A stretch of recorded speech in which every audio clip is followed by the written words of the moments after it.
This is a Rhogenesis Source Reading. Public domain ancient and sacred texts read chapter by chapter as source material for later motif mapping and interpretation. Today's reading is from the Odyssey of Homer. Samuel Butler, Homer, 1900. The Odyssey. Book 2018. Then Mercury of Selene summoned the ghosts of the suitors, and in his hand he held the fair golden wand with which he seals men's eyes in sleep, or wakes them just as he pleases. With this he roused the ghosts and led them, while they followed whining and gibbering behind him, as bats fly squealing in the hollow of some great cave, when one of them has fallen out of the cluster in which they hang. Even so did the ghosts whine and squeal as Mercury the healer of sorrow led them down into the dark abode of death. When they had passed the waters of Oceanus and the rock Lucus, they came to the gates of the sun and the land of dreams, whereon they reached the meadow of Asphodel, where dwell the souls and shadows of them that can labor no more.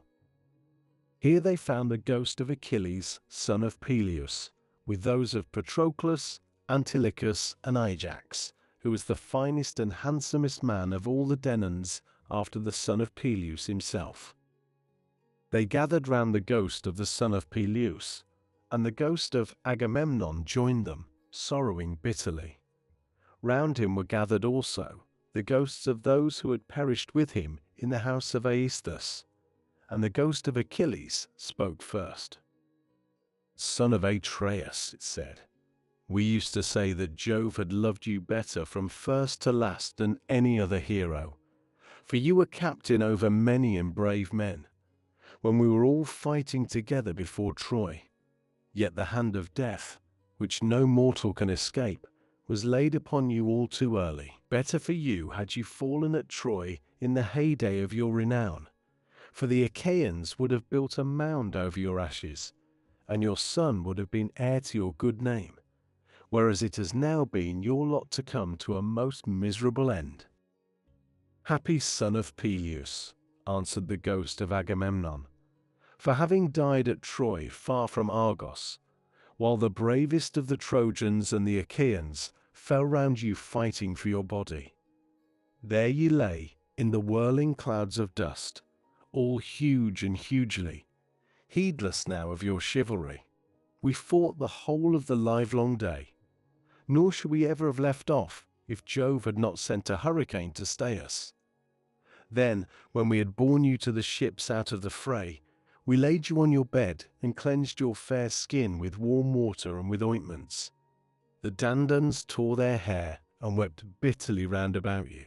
Your mother, when she heard, came with her immortal nymphs from out of the sea, and the sound of a great wailing went forth over the waters, so that the Achaeans quaked for fear. They would have fled panic-stricken to their ships, had not wise old Nestor, whose counsel was ever truest, checked them, saying, 'Hold, Argives, fly, not sons of the Achaeans.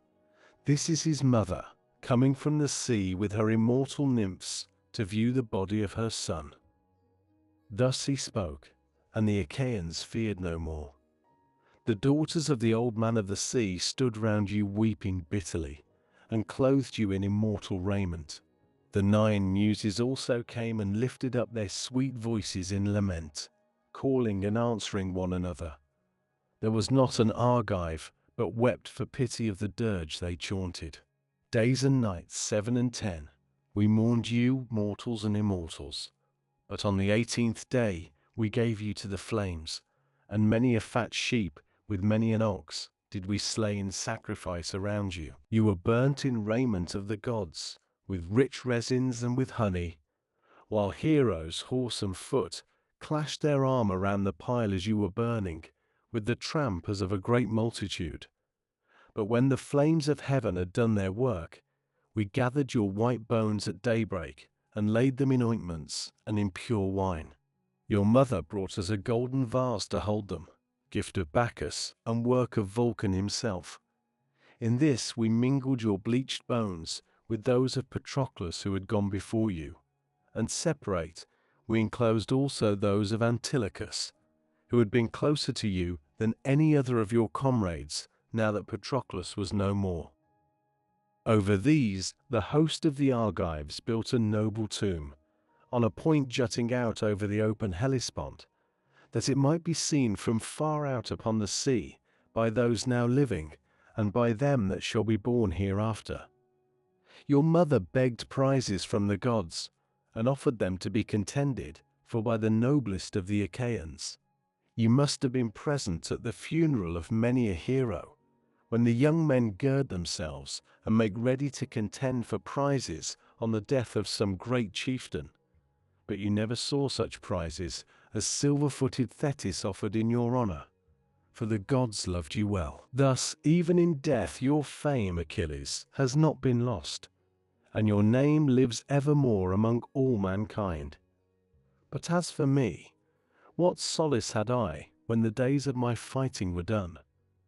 For Jove willed my destruction on my return, by the hands of Aegisthus and those of my wicked wife. Thus did they converse, and presently Mercury came up to them with the ghosts of the suitors who had been killed by Ulysses. The ghosts of Agamemnon and Achilles were astonished at seeing them, and went up to them at once. The ghost of Agamemnon recognized Amphimedon, son of Melanius, who lived in Ithaca and had been his host, so it began to talk to him. Amphimedon, it said, what has happened to all you fine young men, all of an age too, that you are come down here under the ground? One could pick no finer body of men from any city. Did Neptune raise his winds and waves against you when you were at sea? Or did your enemies make an end of you on the mainland when you were cattle lifting or sheep stealing, or while fighting in defense of their wives and city? Answer my question, for I have been your guest. Do you not remember how I came to your house with Menelaus, to persuade Ulysses to join us with his ships against Troy? It was a whole month ere we could resume our voyage, for we had hard work to persuade Ulysses to come with us.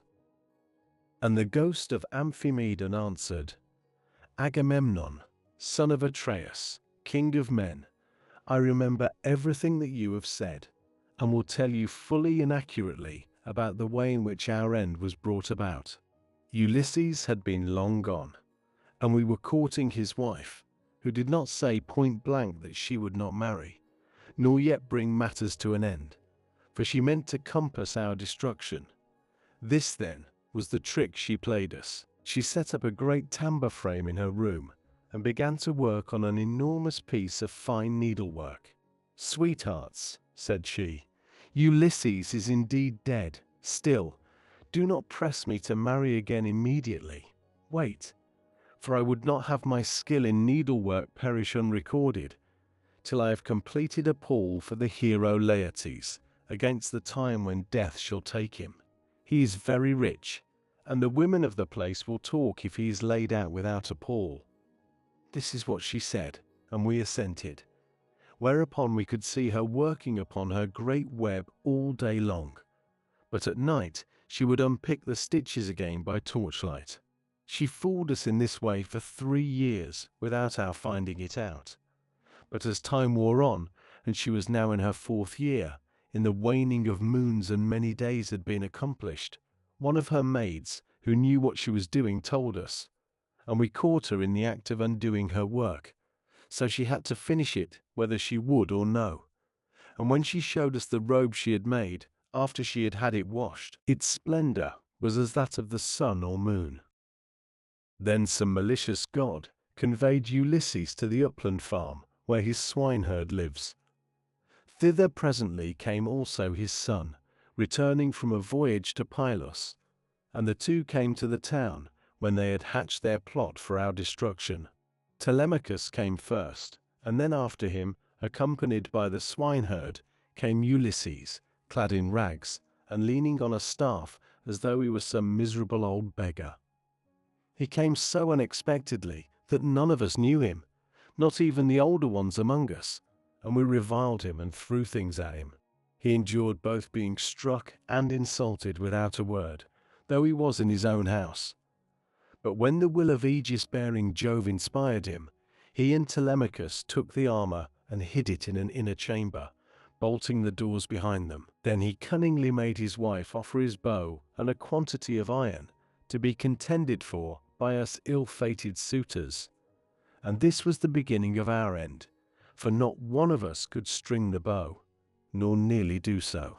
When it was about to reach the hands of Ulysses, we all of us shouted out that it should not be given him, no matter what he might say. But Telemachus insisted on his having it. When he had got it in his hands, he strung it with ease and sent his arrow through the iron. Then he stood on the floor of the cloister and poured his arrows on the ground, glaring fiercely about him. First he killed Antinous, and then, aiming straight before him, he let fly his deadly darts, and they fell thick on one another.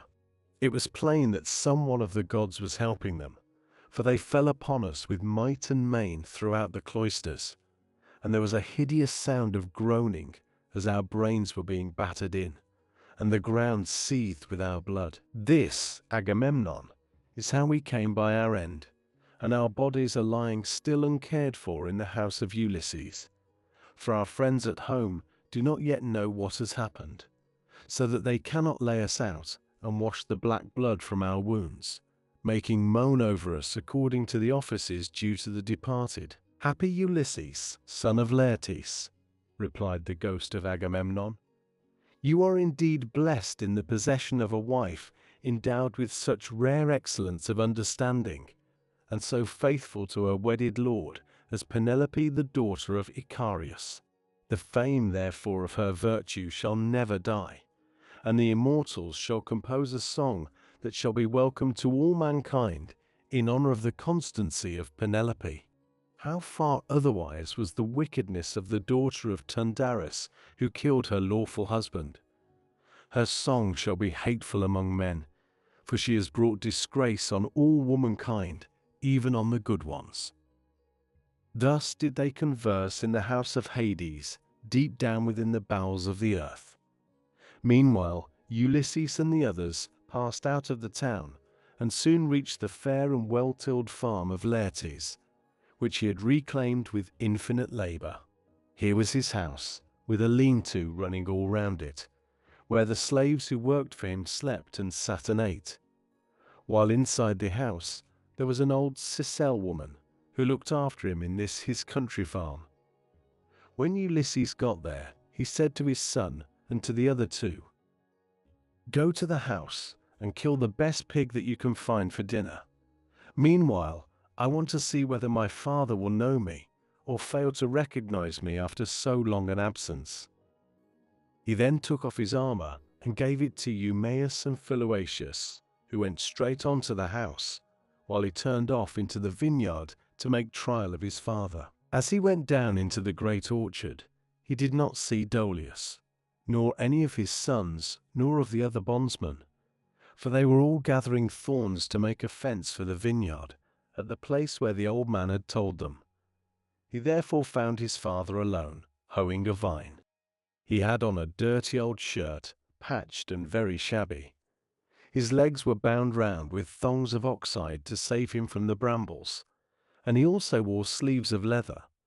He had a goat-skin cap on his head, and was looking very woe-begone. When Ulysses saw him so worn, so old and full of sorrow, he stood still under a tall pear tree and began to weep.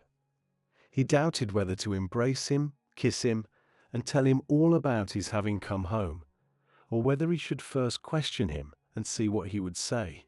In the end, he deemed it best to be crafty with him. So in this mind, he went up to his father, who was bending down and digging about a plant. "I see, sir," said Ulysses, "that you are an excellent gardener. What pains you take with it, to be sure. There is not a single plant, not a fig tree, vine, olive, pear, nor flower bed, but bears the trace of your attention. I trust, however, that you will not be offended if I say that you take better care of your garden than of yourself. You are old, unsavory, and very meanly clad. It cannot be because you are idle that your master takes such poor care of you. Indeed, your face and figure have nothing of the slave about them, and proclaim you of noble birth. I should have said that you were one of those who should wash well, eat well, and lie soft at night, as old men have a right to do. But tell me, and tell me true, whose bondman are you, and in whose garden are you working? Tell me also about another matter.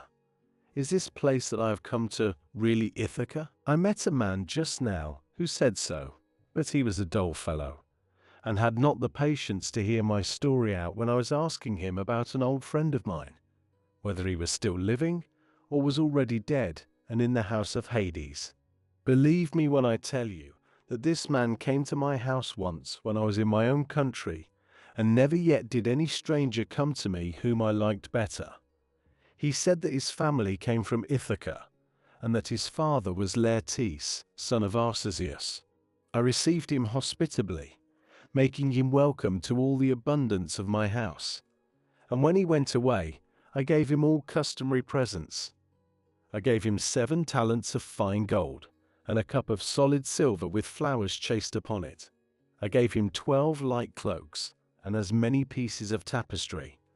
I also gave him 12 cloaks of single fold, 12 rugs, 12 fair mantles, and an equal number of shirts. To all this I added 4 good-looking women skilled in all useful arts, and I let him take his choice. His father shed tears and answered, "Sir, you have indeed come to the country that you have named, but it is fallen into the hands of wicked people.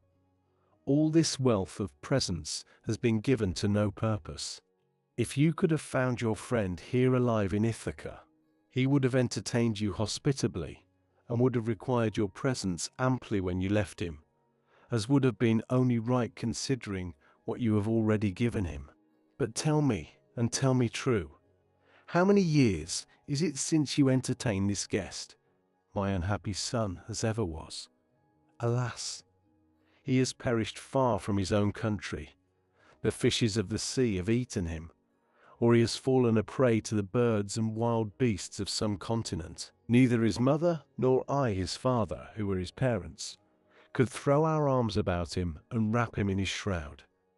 Nor could his excellent and richly dowered wife, Penelope, bewail her husband as was natural upon his deathbed, and close his eyes according to the offices due to the departed. But now, tell me truly, for I want to know. Who and whence are you? Tell me of your town and parents. Where is the ship lying that has brought you and your men to Ithaca? Or were you a passenger on some other man's ship, and those who brought you here have gone on their way and left you?" "I will tell you everything," answered Ulysses, "quite truly. I come from Alybes, where I have a fine house. I am son of King Aphidas, who is the son of Polypemon. My own name is Epitus. Heaven drove me off my course as I was leaving Sicania, and I have been carried here against my will. As for my ship, it is lying over yonder, off the open country outside the town, and this is the 5th year since Ulysses left my country.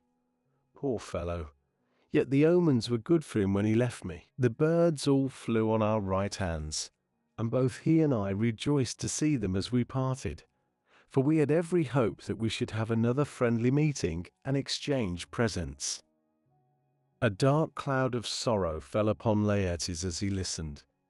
He filled both hands with the dust from off the ground and poured it over his grey head, groaning heavily as he did so.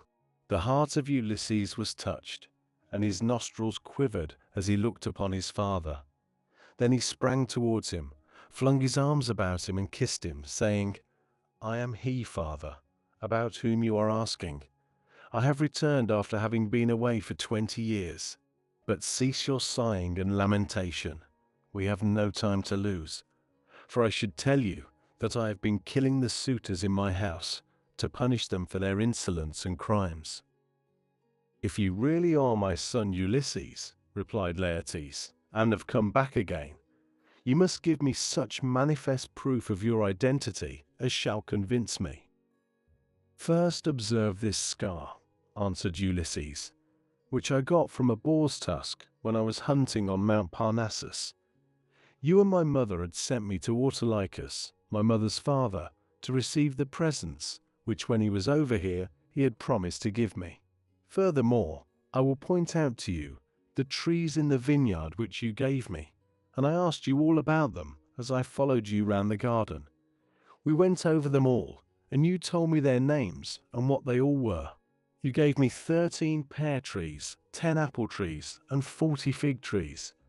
You also said you would give me 50 rows of vines. There was corn planted between each row, and they yield grapes of every kind when the heat of heaven has been laid heavy upon them. Laertes' strength failed him when he heard the convincing proofs which his son had given him. He threw his arms about him, and Ulysses had to support him, or he would have gone off into a swoon. But as soon as he came to and was beginning to recover his senses, he said, "O Father Jove, then you gods are still in Olympus after all, if the suitors have really been punished for their insolence and folly. Nevertheless, I am much afraid that I shall have all the townspeople of Ithaca up here directly, and they will be sending messengers everywhere throughout the cities of the Cephallenians." Ulysses answered, "Take heart, and do not trouble yourself about that, but let us go into the house hard by your garden. I have already told Telemachus, Philoetius, and Eumaeus to go on there and get dinner ready as soon as possible." Thus conversing, the two made their way towards the house. When they got there, they found Telemachus with the stockman and the swineherd cutting up meat and mixing wine with water.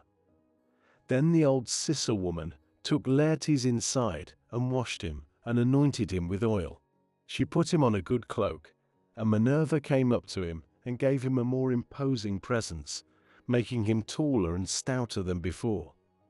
When he came back, his son was surprised to see him looking so like an immortal, and said to him, "My dear father, some one of the gods has been making you much taller and better looking." Laertes answered, "Would, by Father Jove, Minerva, and Apollo, that I were the man I was when I ruled among the Cephallenians, and took Nericum, that strong fortress on the foreland. If I was still what I then was and had been in our house yesterday with my armor on, I should have been able to stand by you and help you against the suitors. I should have killed a great many of them, and you would have rejoiced to see it." Thus did they converse. But the others, when they had finished their work and the feast was ready, left off working, and took each his proper place on the benches and seats. Then they began eating. By and by old Dolius and his sons left their work and came up, for their mother, the Sicel woman, who looked after Laertes now that he was growing old, had been to fetch them. When they saw Ulysses and were certain it was he, they stood there lost in astonishment. But Ulysses scolded them good-naturedly and said, "Sit down to your dinner, old man, and never mind about your surprise. We have been wanting to begin for some time and have been waiting for you." Then Dolius put out both his hands and went up to Ulysses. "Sir," said he, seizing his master's hand and kissing it at the wrist, "we have long been wishing you home, and now heaven has restored you to us after we had given up hoping. All hail, therefore, and may the gods prosper you. But tell me, does Penelope already know of your return, or shall we send someone to tell her?" "Old man," answered Ulysses, "she knows already, so you need not trouble about that." On this he took his seat, and the sons of Dolius gathered round Ulysses to give him greeting and embrace him one after the other. Then they took their seats in due order near Dolius their father. While they were thus busy getting their dinner ready, rumor went round the town, and noised abroad the terrible fate that had befallen the suitors. As soon, therefore, as the people heard of it, they gathered from every quarter, groaning and hooting before the house of Ulysses. They took the dead away, buried every man his own, and put the bodies of those who came from elsewhere on board the fishing vessels, for the fishermen to take each of them to his own place. They then met angrily in the place of assembly, and when they were got together, Eupeithes rose to speak. He was overwhelmed with grief for the death of his son Antinous, who had been the first man killed by Ulysses, so he said, weeping bitterly, "My friend, this man has done the Achaeans great wrong. He took many of our best men away with him in his fleet, and he has lost both ships and men. Now, moreover, on his return, he has been killing all the foremost men among the Cephallenians. Let us be up and doing before he can get away to Pylus or to Elis, where the Epeans rule, or we shall be ashamed of ourselves forever afterwards. It will be an everlasting disgrace to us if we do not avenge the murder of our sons and brothers. For my own part, I should have no mote pleasure in life, but had rather die at once. Let us be up then, and after them, before they can cross over to the mainland." He wept as he spoke, and everyone pitied him. But Medon and the bard Phemius had now woke up, and came to them from the house of Ulysses. Every one was astonished at seeing them, but they stood in the middle of the assembly, and Medon said, "Hear me, men of Ithaca. Ulysses did not do these things against the will of heaven. I myself saw an immortal god take the form of Mentor and stand beside him.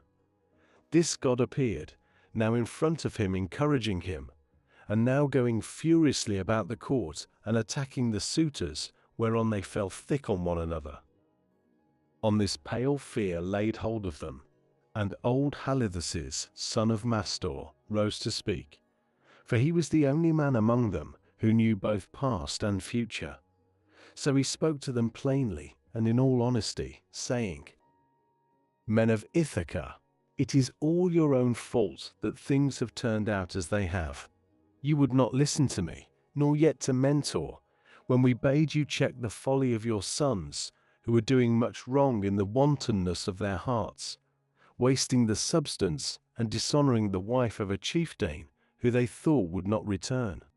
Now, however, let it be as I say, and do as I tell you. Do not go out against Ulysses, or you may find that you have been drawing down evil on your own heads." This was what he said, and more than half raised a loud shout, and at once left the assembly.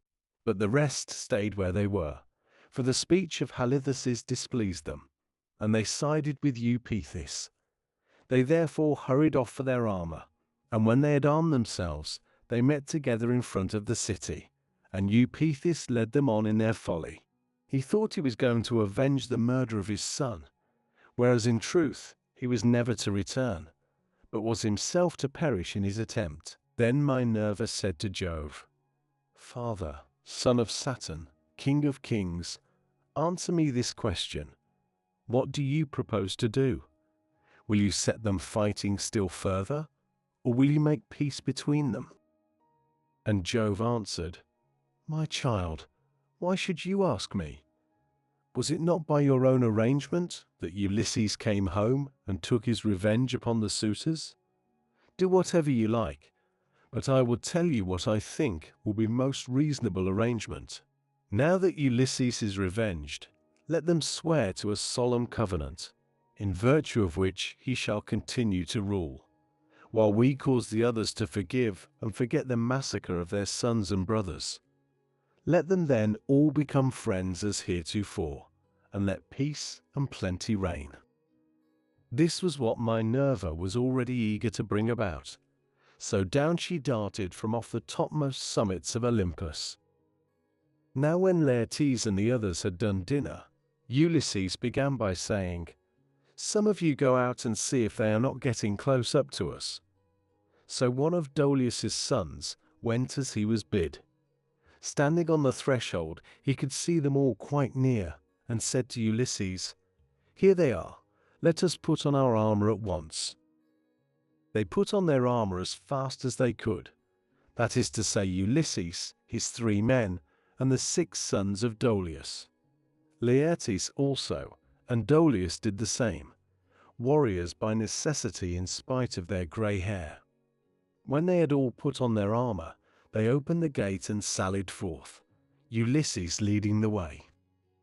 Then Jove's daughter Minerva came up to them, having assumed the form and voice of Mentor. Ulysses was glad when he saw her, and said to his son Telemachus, "Telemachus, now that are about to fight in an engagement, which will show every man's mettle, be sure not to disgrace your ancestors, who were eminent for their strength and courage all the world over."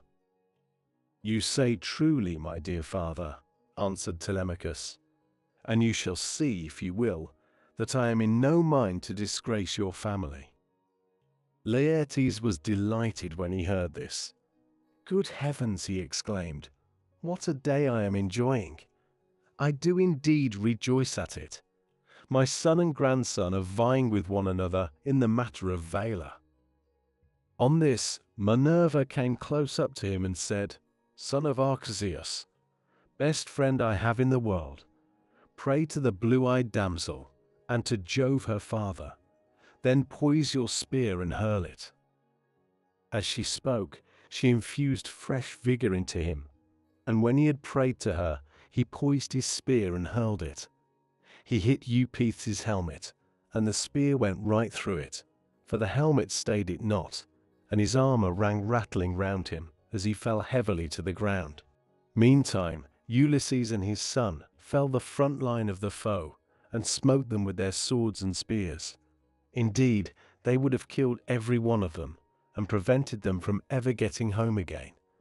Only Minerva raised her voice aloud, and made everyone pause.